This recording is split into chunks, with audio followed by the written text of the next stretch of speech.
Isso quer dizer que o mérito dessas contas não pode ser alterado no âmbito do judiciário.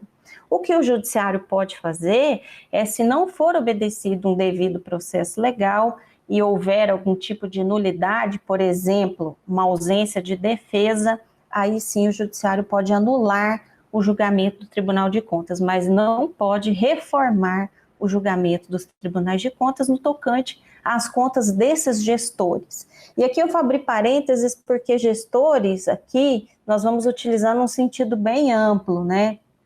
Qualquer pessoa que tiver contato com dinheiros públicos, recursos públicos, patrimônio público, qualquer pessoa que maneje, né, esses recursos públicos, ela está submetida à fiscalização e ao julgamento dos tribunais de contas.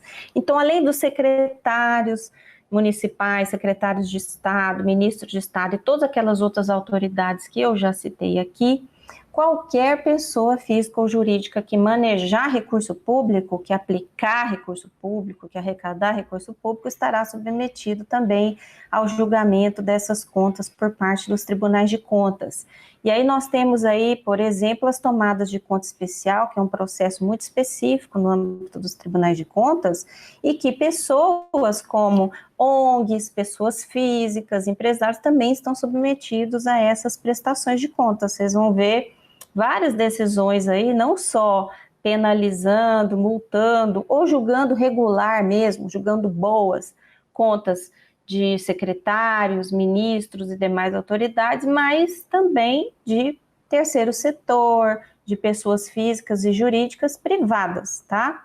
Então, essas pessoas também estão submetidas ao espectro aí de fiscalização dos tribunais de contas. A fiscalização por parte do controle externo está bem clara lá no artigo 70 da Constituição, que além de trazer quem e a forma que será efetuado o controle externo, né, quem pode fazer e como fará, né, também trata do que seria o objeto: fiscalização financeira, contábil, orçamentária, operacional e patrimonial de todas as esferas do poder público, todas as esferas políticas, então União, Estados, municípios e Distrito Federal. E aí a gente destrinchou um pouco esses objetos que estão lá no artigo 70, então a gente já falou rapidamente aqui da atividade financeira, né? Obter, gerir e aplicar recursos. A atividade contábil está relacionada aos registros contábeis propriamente ditos, balanços, balancetes, relatórios.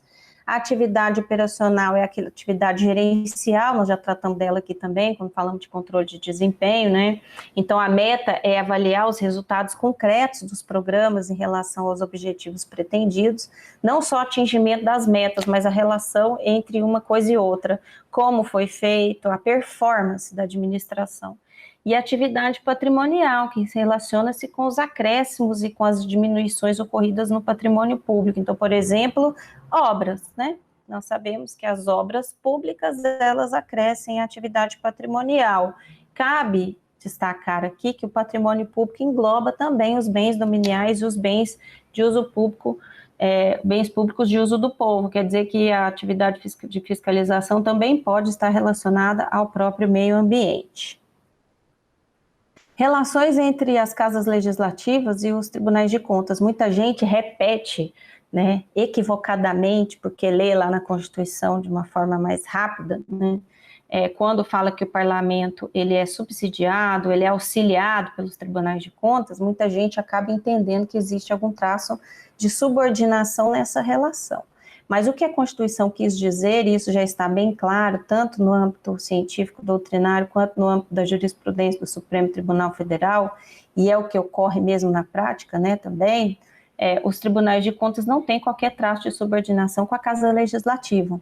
O auxílio que a Constituição quer mencionar é um auxílio técnico, quer dizer que o parlamento julga as contas do governante, ele decide se elas são regulares ou irregulares, né, os representantes do povo, com base no auxílio técnico dos tribunais de contas, com base em informações constantes, tanto do parecer prévio que é emitido nas contas dos governantes. Então, o parecer é uma peça informativa, é um documento totalmente informativo, ele não tem cunho decisório, né? Como também nas informações obtidas em outras fiscalizações. Então, o parlamento ele pode reunir todas essas informações e decidir sobre as contas do governante. Isso não quer dizer que os tribunais de contas estão submetidos hierarquicamente às casas legislativas. Os tribunais de contas são independentes, são órgãos autônomos, que têm uma administração própria, quer dizer, autogoverno, né? Orçamento e financeiro próprios também, ele mesmo que administra todas as suas despesas, ele também tem receitas, embora não arrecade diretamente as decisões dos tribunais que ocasionam multas, por exemplo, aplicação de multas, são executadas no âmbito da advocacia pública, da pessoa política respectiva, né, procuradores municipais, procurador de Estado, procuradores federais, mas há também essa possibilidade de arrecadação própria, né? Então, por exemplo, o Tribunal de Contas pode receber algum tipo de doação por parte do Estado. Então, há um orçamento próprio desses tribunais. E também há uma administração própria, concursos próprios, legislação própria, todo o autogoverno dos tribunais de contas segue aquela mesma lógica do autogoverno dos tribunais judiciários.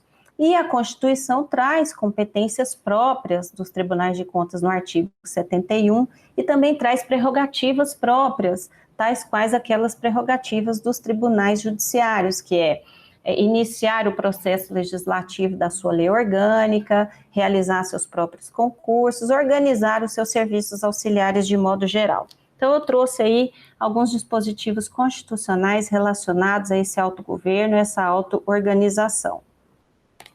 E a Constituição também traz os aspectos nos quais o controle externo deverá atuar. Então, a legalidade, que a gente já viu que é aquela conformidade dos atos administrativos com a lei, a legitimidade, que é um aspecto muito específico e peculiar do controle externo, você não verifica esse aspecto de legitimidade em outras atuações da administração pública, isso é muito próprio do controle externo, que quer dizer o quê?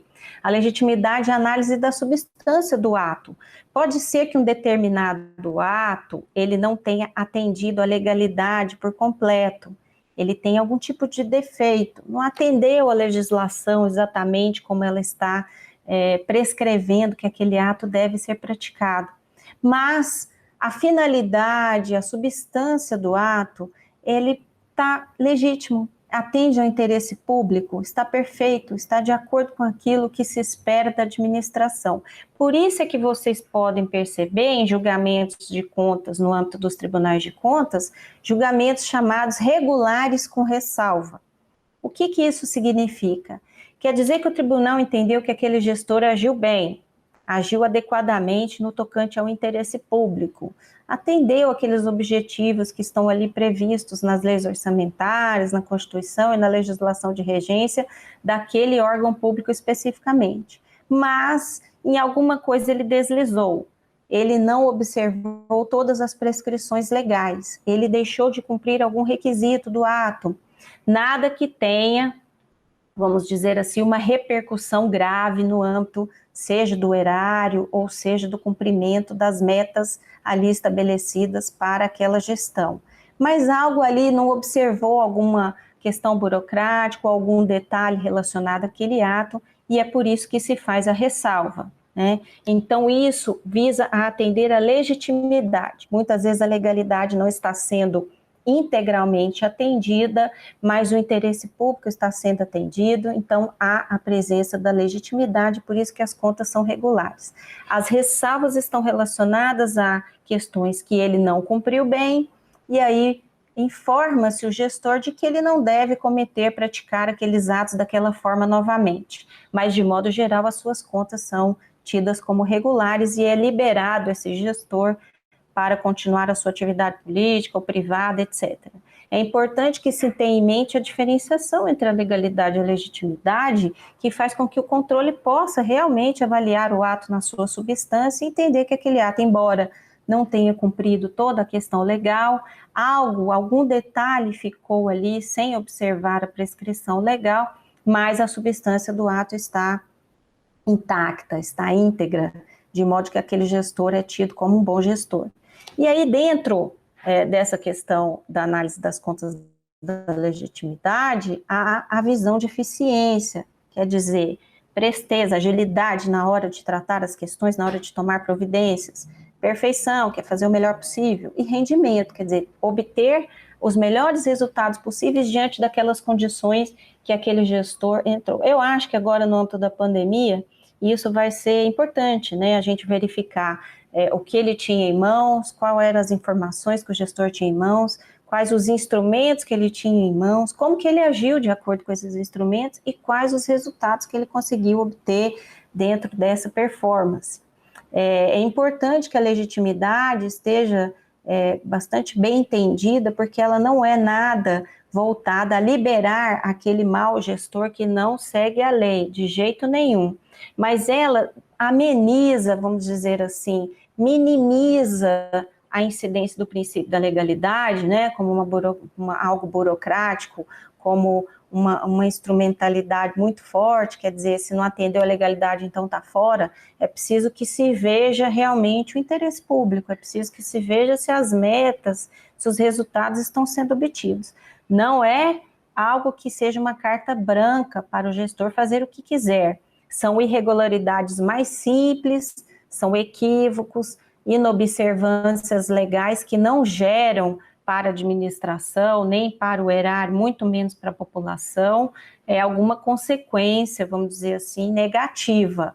Porque se houver dano ao erário, ou se for um descumprimento legal, vamos dizer assim, mais grave, aí nós não vamos fazer ressalvas, aí as contas vão ser julgadas irregulares. Porque neste caso, além de existir irregularidade, é uma consequência, que é um dano ao erário, um prejuízo aos cofres públicos ou um prejuízo para a população. Nesses casos de irregularidade, o atendimento ao interesse público não foi observado, tá certo? Então, no âmbito das contas regulares com ressalva, a aplicação da legitimidade é exatamente que houve algum tipo de equívoco, algum deslize, mas isso não impactou de forma nenhuma nem ao erário, causando danos aos cofres públicos e nem tampouco à população que recebeu todas aquelas entregas, aqueles benefícios que estavam previstos, ok? E aí nós temos também no âmbito do controle externo algo muito peculiar, que é a análise da economicidade. O que é economicidade? É exatamente aquela visão que a gente tem de custo-benefício, né? Então, maior qualidade pelo menor custo. Na verdade, os atos devem ser praticados através de um estudo, por meio de estudos e justificativas de custo-benefício. Nem sempre, gente, é o menor preço. No âmbito das licitações, por exemplo, né? Existe uma cultura entendendo que o menor preço é o que deve ser seguido. E a gente costuma brincar que é o melhor preço, porque é preciso ver se aquele produto, aquele serviço que está sendo adquirido pelo menor preço, ele realmente tem aquela qualidade desejada ou realmente vai trazer aqueles benefícios que estão sendo previstos na licitação ou no contrato. Muitas vezes um produto um pouquinho mais caro do que o menor preço, mas ele traz mais benefícios, aquele serviço vai ser melhor prestado, então é preciso entender essa visão de economicidade. E os tribunais de contas, eles vêm ao longo dos anos aprimorando a sua atuação no âmbito da economicidade, não é algo que vem sendo aplicado há tanto tempo assim, como é o caso da legalidade, da legitimidade, mas isso vem sendo aprimorado ao longo dos anos, então hoje há uma visão melhor da questão do custo-benefício, há uma visão melhor de fiscalizar realmente o preço das operações, o valor, o custo, que às vezes não é só questão financeira, orçamentária, monetária, mas outros tipos de custo, né, de tempo, de risco,